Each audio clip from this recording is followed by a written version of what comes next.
Hi everybody, welcome to Best of British Blackwell. Firstly, before we start talking about food, what I do want to say is that this is my 50th video. Hard to believe, getting on for a couple of years ago now, started making these videos. And if you include the Facebook Live updates on the brisket smoke that I did and the 44 other videos which I've now produced, this is my 50th video. So I suppose a little bit of congratulations to me is in order. So cheers, thank you for watching everybody. With this 50th video, I think that I'm struggling to find new recipes now to make for you guys. So rather than making video tutorials on how to make recipes from old-fashioned British dishes, I think what I'm going to do for a little while now is start to focus on some real key ingredients. So looking at quality ingredients that we can use and cook in different ways, different suppliers of ingredients as well, and just different seasonal dishes, which I'll just show you how I cook and how I marinate and season and all that kind of stuff. So not really tutorials, but really just video updates on what I'm cooking and what I'm eating on a daily basis.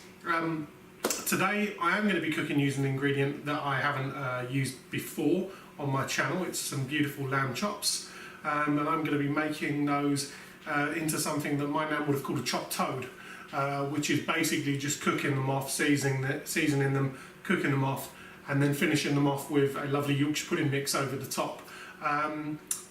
It's really great. Come over, have a look at the meat that we're using. This is what I'm going to be focusing on. Some beautiful produce from a local supplier of mine. We'll have a look, we'll get them seasoned, and then we'll start cooking them. So here we go. Take a look at these. These are beautiful lamb chops. I get these from a local supplier of mine in Horsham. Local butcher butchers them for me just how I like them. He will ask you how thick you want them cut, and I personally like my lamb chops to be cut nice and thick. I also don't like a lot of the fat chopped off of these, because where there's fat, there's flavour. I keep telling you that. And as you can see, they're absolutely beautiful. They've got a lovely bit of meat, lovely heart of meat right in the middle there, and a lovely side. They do have a bone running through the middle. It's almost like a mini T-bone steak, if you like. This is the lamb equivalent of a T-bone steak. You'll see if this was a T-bone, that would be the sirloin and that would be the fillet. Very, very similar. A T-shaped bone there and a lovely bit of fat running down the side. When I cook these, what I like to do is get them in a tray in the oven, and then last minute I add the Yorkshire pudding mix onto them. So that's what we're going to do. We're going to season them up first though. I'll show you how I do that. Okay, to season these up, I don't tend to go too fancy. I go with the trusted salt, pepper, and then straight off the shelf I get hold of some beautiful lamb seasoning. This is mainly dried onion and mint, and I don't think it needs much more. Now you'll notice that I'm not oiling these at all.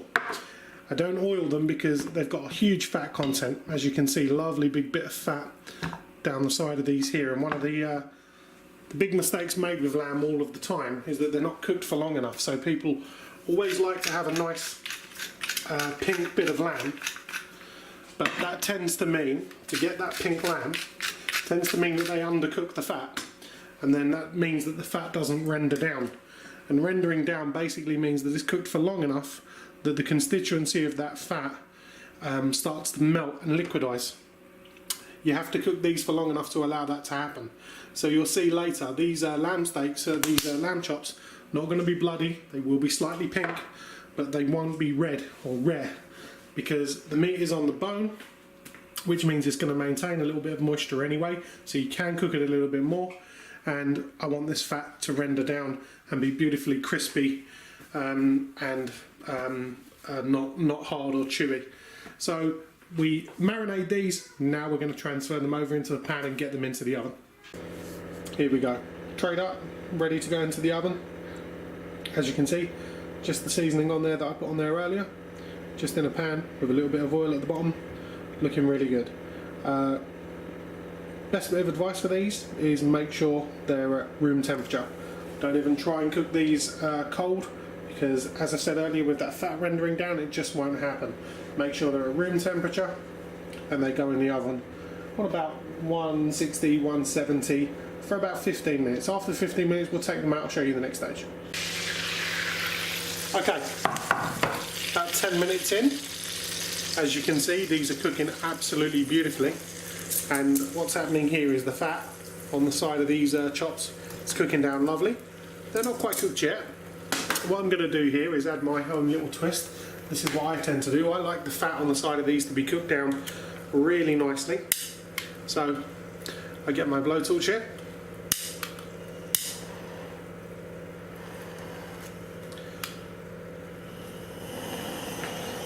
Get this blowtorch nice and hot, and then just before I turn these over,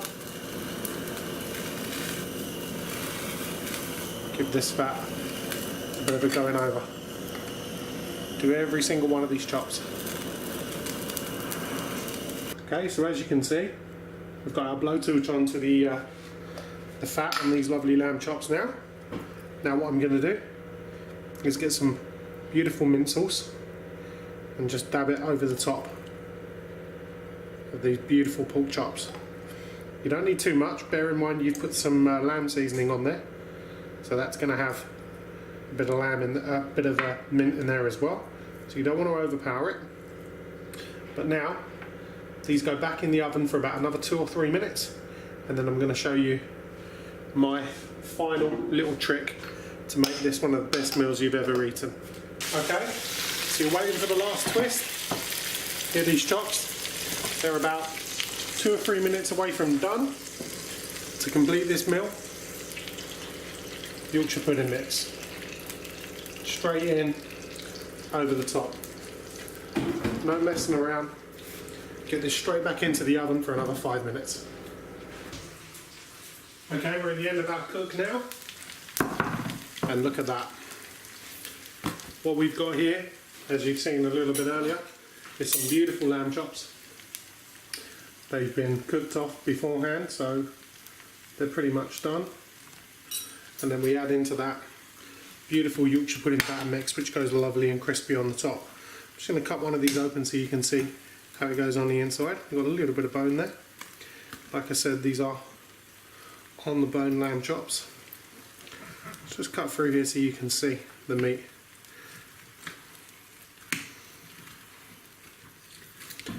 Beautiful. Look at that. Beautiful bit of meat. You can still see it's really nice and juicy and tender inside.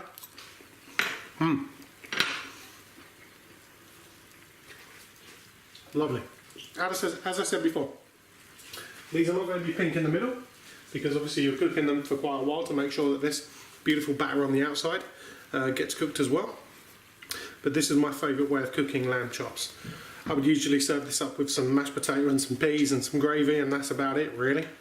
But as you can see, absolutely beautiful, and you've got this lovely Yorkshire pudding mix as well. Superb.